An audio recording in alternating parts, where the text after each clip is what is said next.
Hello children, I hope you all are doing well. So today we are going to do one question which has appeared in 2020-21. So the question is to construct a unique parallelogram, the minimum number of measurements required is.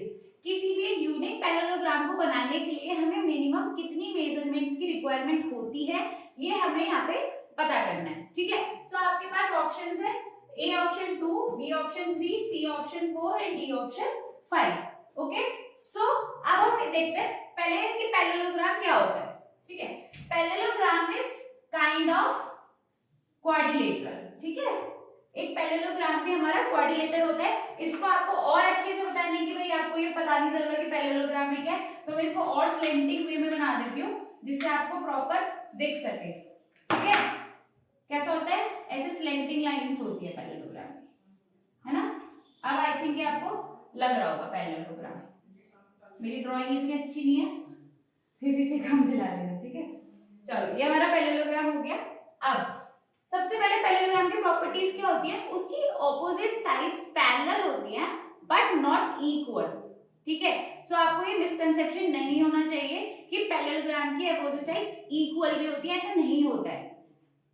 opposite sides are only parallel to each other. like ये AB है, ये CD है. okay, so AB parallel to CD and BC parallel to AD. okay, so आपको ये पता होता है AB parallel to CD and BC parallel to AD. ठीक है.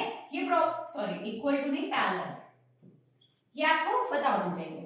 अब उसके बाद आपसे क्या पूछे कि कितनी मेजरमेंट्स किसी पैरेललोग्राम को बनाने के लिए चाहिए होती है. अब देखते हैं उसको. ठीक है. सपोज मुझे एक ये मेजरमेंट चाहिए. ठीक है.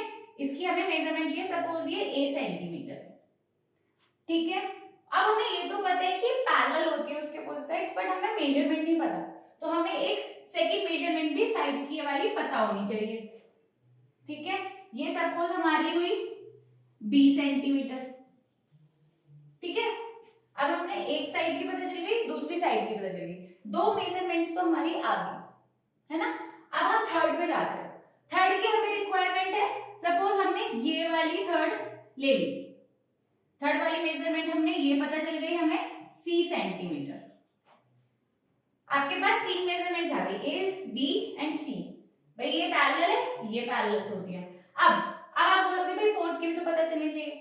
फोर्थ की हमें इसलिए बहुत ज्यादा रिक्वायरमेंट नहीं है क्योंकि we can draw the fourth line by joining these two vertexes.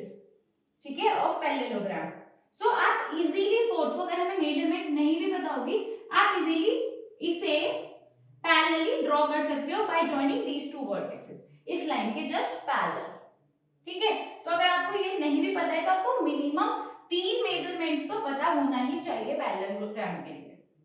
ठीक है. आप बोलोगे नहीं दो से भी हो जाएगा, बताओ कैसे होगा.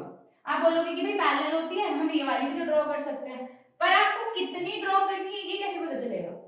नहीं पता चल सकता ना, क्योंकि अगर आप ये वाली भी ड्रॉ करते हो, ये वाली भी ड्रॉ करते हो, अब बताओ आप ये और ये कैसे पैरेलल, कितना लंबा जाएगा, कितना क्या है. दो वर्टेक्स तो हमें पता ही होने चाहिए ना एक लाइन के लिए. अब ये वाला वर्टेक्स हमें इस लाइन के लिए पता है, पर इधर तो नहीं है हमारे पास लाइन.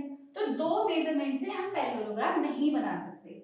हमें मिनिमम 3 मेजरमेंट्स की रिक्वायरमेंट होगी. ठीक है. सो करेक्ट ऑप्शन हमारा क्या होगा? 3 measurements. That is B option. B option would be the correct answer here and here is the explanation कि पैरेललोग्राम में 3 मेजरमेंट्स हमें क्यों चाहिए होती है. आई होप आपको ये अच्छे से